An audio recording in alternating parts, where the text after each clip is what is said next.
This week on One Crazy Story, my friends Easton and Alex join me to talk about their trip to San Diego.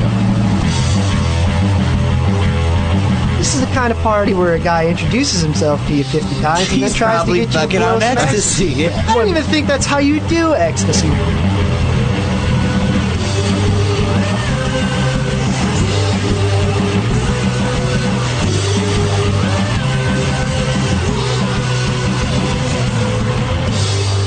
This happened in 2010. It's 2014. Me and Alex are both, 22 years old? So it's not like an old man glory days story. The lines aren't blurred too hardcore. No. This happened pretty much word for word, as bizarre as it could be. Yeah. And the experience in San Diego itself was pretty bizarre.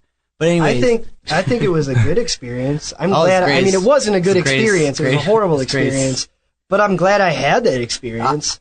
So you guys went to San Diego on vacation? So we went to San Diego, and we were 18. It was me, Alex, Scott. I think it was basically we're in California. So one, we want to smoke pot.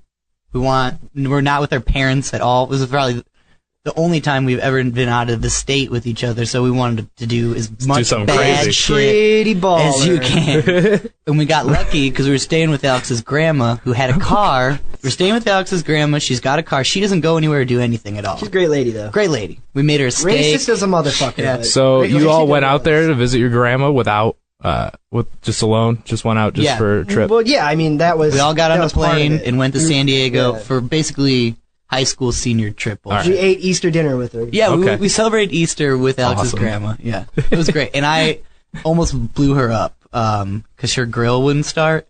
And then all it was is that the ignition thing wouldn't, click on. So I was like, all you need to do is go get a lighter. And this was like a 5-minute conversation I had with Alex's grandma while the propane was still on. So I run in the house and I grabbed the lighter and click it on, and it just blew up in both of our faces and almost lit her wig on fire. No way. I gotta be honest, aside from this, it was a really tame vacation. Yeah, it was really relaxing. You hear about some people, I went to Cancun, bought a bunch of Benadryl and Klonopin, and I just railed it, and I got jumped into the salchichas. Yeah. This is aside from this, we kind of just went to a bunch of nice restaurants. We went to restaurants, smoked cigarettes, went to the bathroom. Nice. Yeah, it was great. We didn't really do much. No.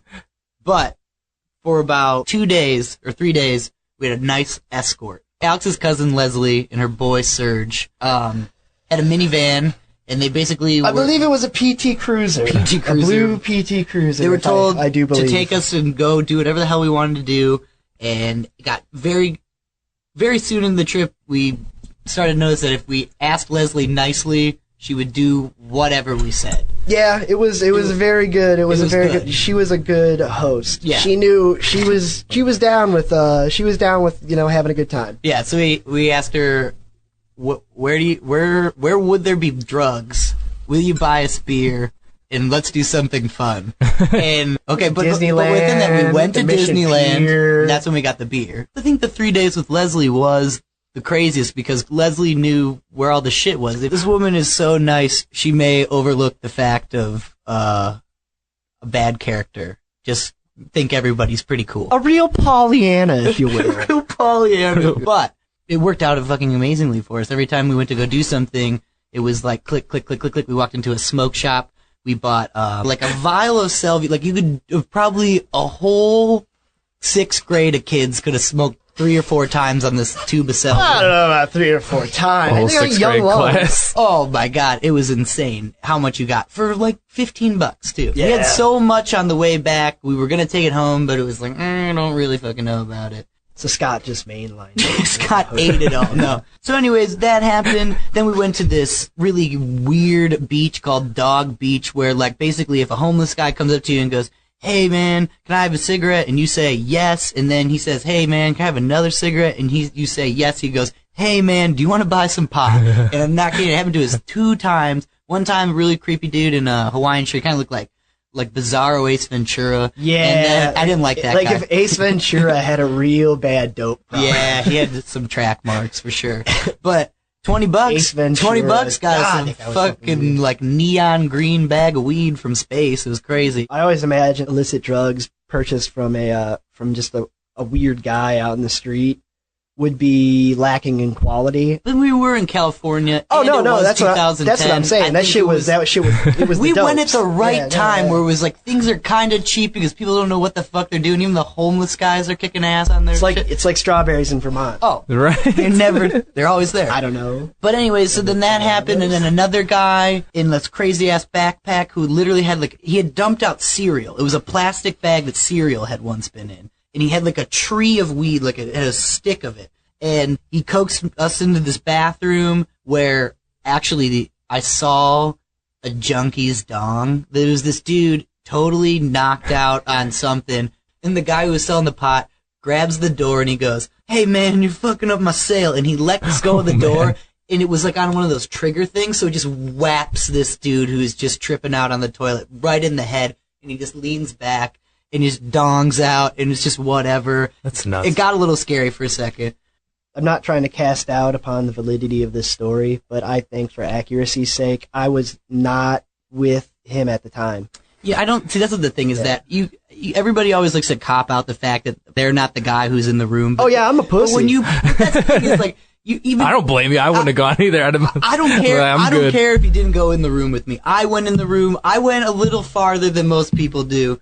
But you came up with the idea all the time. Every time someone does that cop out, you're the one that came up with the idea too, not just me. Alex is the guy that goes, "Let's do something crazy," and then he takes a step back, and I keep walking forward. And then by the time it's too late to turn around, the guy's going, "Are you a cop, man?" And I'm like, and he's like, he looks at my shirt, he goes, "A cop wouldn't wear Ninja Turtles, man." And I'm like, yeah. And he walks back and goes, "Raphael's my fucking favorite." See, it all according to plan.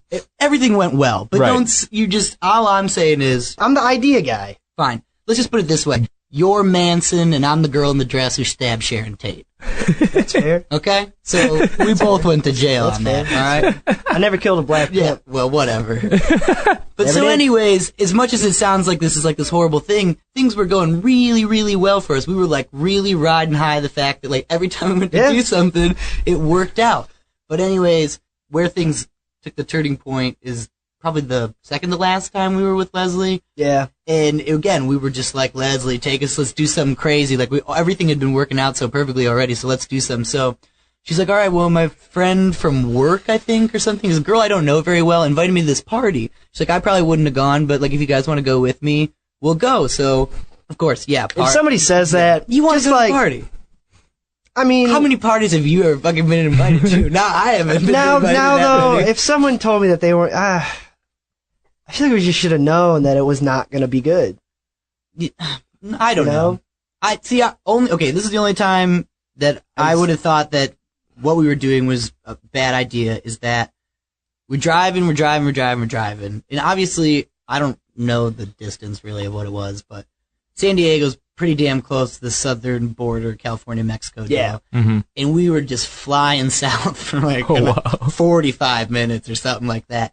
And everybody's front doors open, cars parked on the lawn, the cars are on, like got the neon things at the bottom of the car. Like, hey, how are you? We're pulling up in a PT Cruiser. You're just a target. Yeah, we're three whiteys in like, what would you, San Diwana. Like, it was Tijuana. No, it was Tijuana. San Diego.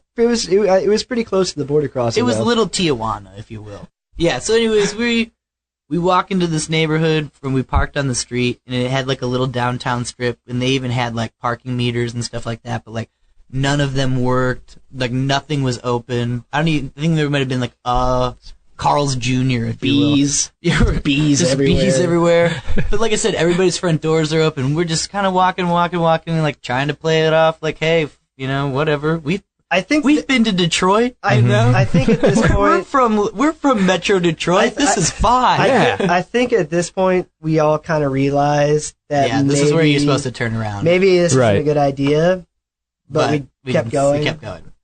So we kept walking, and we had like I think this. It wasn't that far. It wasn't that far. But it was far enough where you got a taste of the neighborhood, and you were like, I want to go home.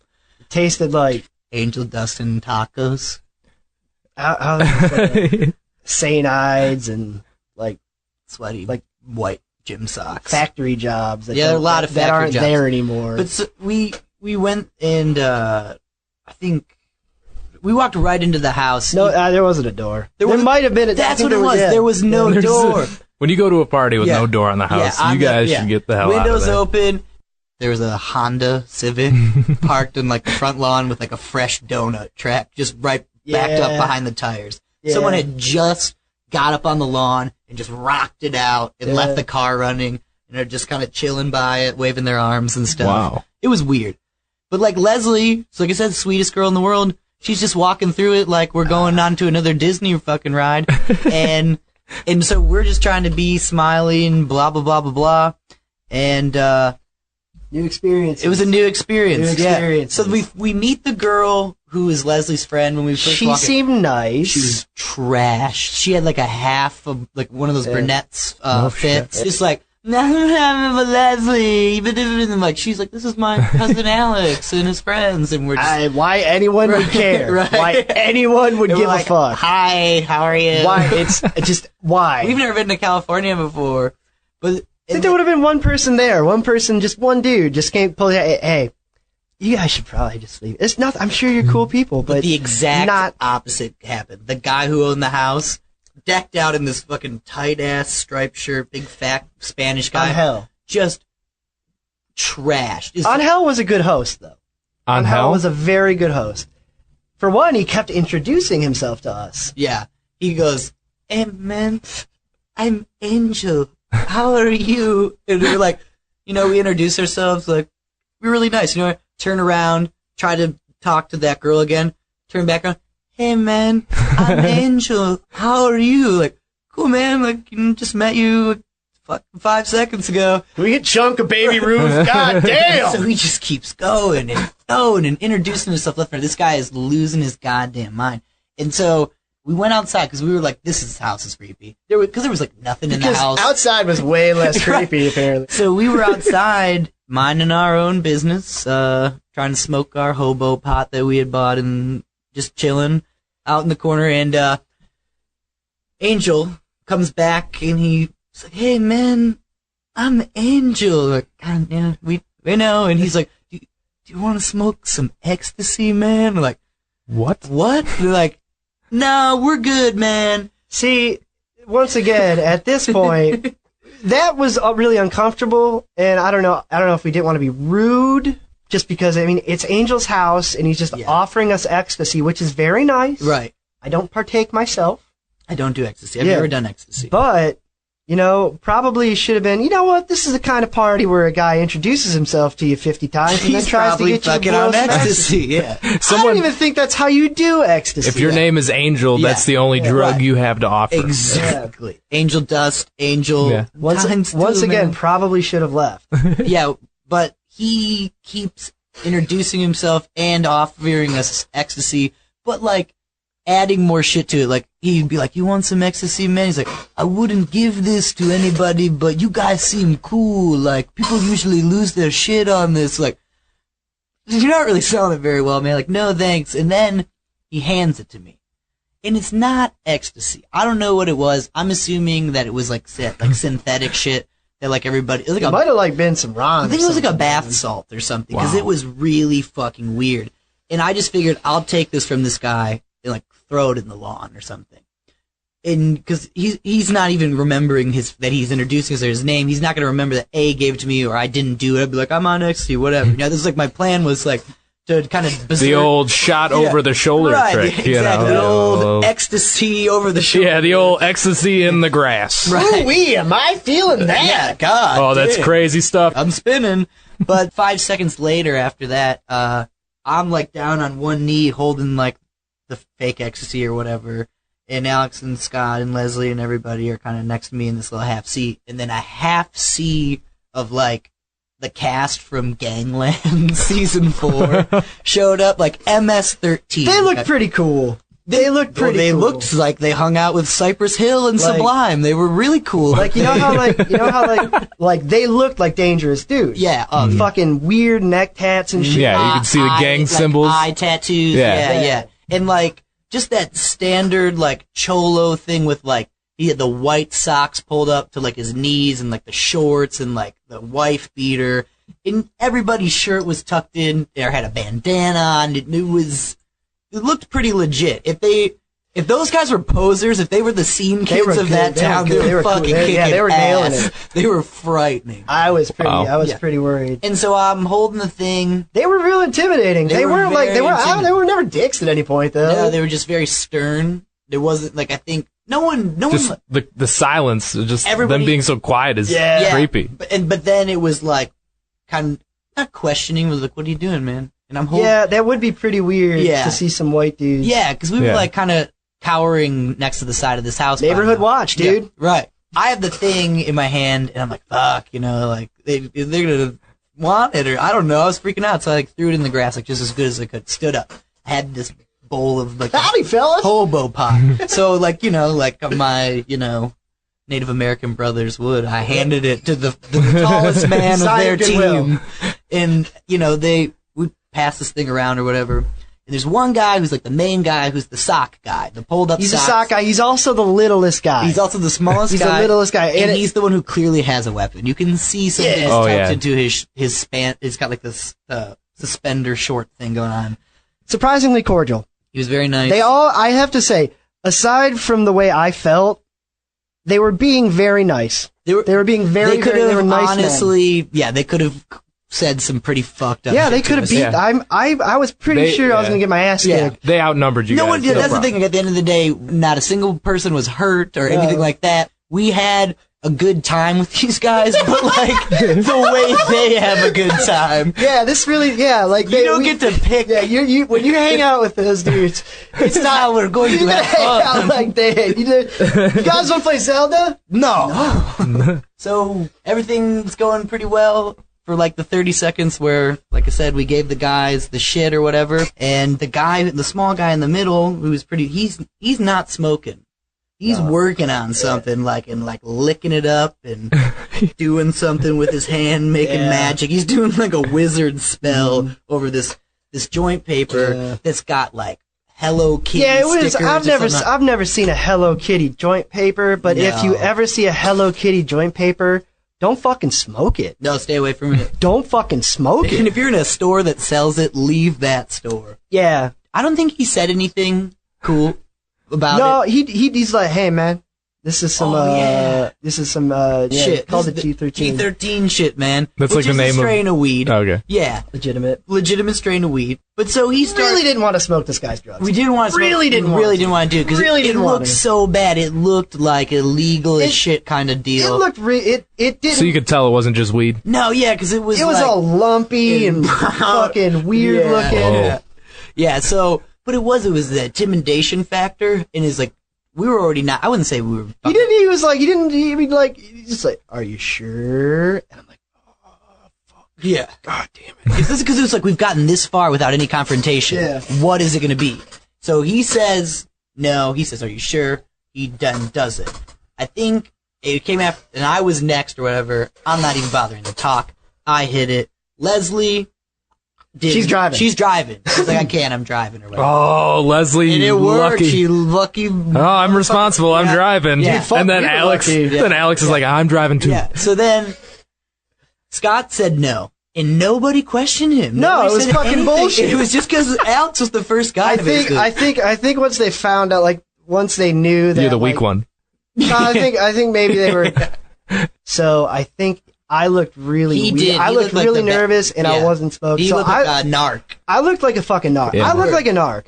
Yeah. And I looked. So you had to hit it to prove you're not a cop. Literally looked like. Yeah, we all. Yeah, we're 18-year-old cops. Yeah. Right. We were 23 Jump Street in so Little Tijuana in 2010. So yeah, no, it was fucked up. But yeah, so anyways, it goes around and around and around and around and around and around. And Scott's tapped out, he's not doing it. Leslie already got her shtick, she's not doing it. So it's 4 cholos and me and Alex doing this thing. Had to been probably about 20, 25 minutes. And I feel literally in my mind how I remember it, and this might be just because I was so high, that no one of them left. We didn't sporadically all take away from the spot. Me, Alex, Leslie, and Scott huddled up like a football team in the corner.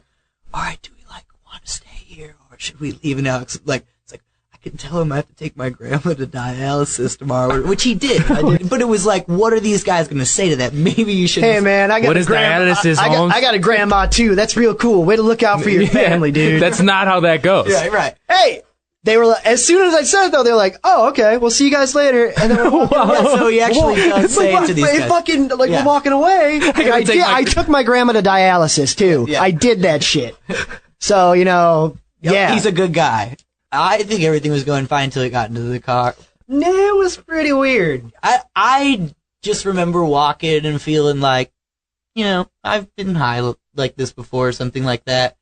But Alex didn't. He scared me because the way he looked, he just turned red, horrifying red. Wow. Yeah. And he's walking kind of like he was in mud or something. It's pretty hazy. Like he was just couldn't like hazy. And I felt like everything was kind of fine, but honestly, I was kind of going in the opposite spectrum where I kind of like felt like I was like on like a little like conveyor belt walking. I was walking faster than I actually felt like I was. But then we got into the car. We both instinctively go into the back seat. And I have 2 pictures, actually, that I took with my camera right before it died. I look really bad. And Alex looks terrible. Wow. He's holding on to, the bars of, like, a headrest, like, in a car. Yeah. Like, holding on to it like it's his first night in jail, or like he's floating in the ocean or something, just looking up at me like nothing's okay. And then, right then and there, after the camera died and I had nothing left to entertain myself with, it all started to hit really bad. Like it was like just kaleidoscope. Yeah, he had a pretty good time ribbing me. It's ribbing me quite a bit. Yeah. And all of a sudden, homeboy goes quiet. Yeah, and we're both doing the astral plane together. Yeah, we just literally. I just sat there when we were on the highway, at least for like forever. And I think it was Scott, because Scott was the only person that was basically just regularly high. He's like, let's go to Carl's Jr. again. Which I was for. I couldn't eat. Like, I felt like, whoa. And so we got food. The whole vacation was Carl's Jr. Yeah. If you go to California, eat at In-N-Out Burger. In-N-Out was my gotta bring some. I gotta root myself into the earth with this chicken sandwich. Yeah. So Alex was trying to sober himself up with his food. And I don't know why I thought that would work. My food just fucked me up. And we get back and we sit down. And I'm holding this chicken sandwich, and it just looks like a circular parking garage, but like with houses on it, like a little town, and people are like mowing the lawn, and I'm just like, I can't eat this. This is someone's home. These are living people. This is like a thing. Yeah, I'm like, I can't do this bullshit to these people. Chicken sandwich looked like a snake, dog. The chicken sandwich looked like a snake. Like a snake city. And so there's a video of me looking at this chicken sandwich and just feeling so sad, like I can't eat it. And I don't think I did. I let that town live. And then the next morning I woke up and I ate it. I remember laying in bed eating cookies out of a tin, and just there was like a little bit of wallpaper, like the strips of wallpaper that like floral design, and it just all spinning like a kaleidoscope just around the ceiling pretty much all night while I was eating the cookies. But yeah, I tripped PCP balls in Alex's grandma's back room for about 8 hours in a bed between my best friends eating cookies. And if you go to San Diego and you say to yourself on the plane, I'm not going to do PCP, you probably will wind up in the small Spanish town smoking a wet joint, if you will, with Hernandez. I lost my voice there. God just punched me in the back of the head. I kind of want to go to San Diego now. Make sure you find the show online at One Crazy Story, and you can find my friends Easton and Alex every Thursday at the Wagon Wheel in Northville. Thanks for listening. Hope you enjoyed it.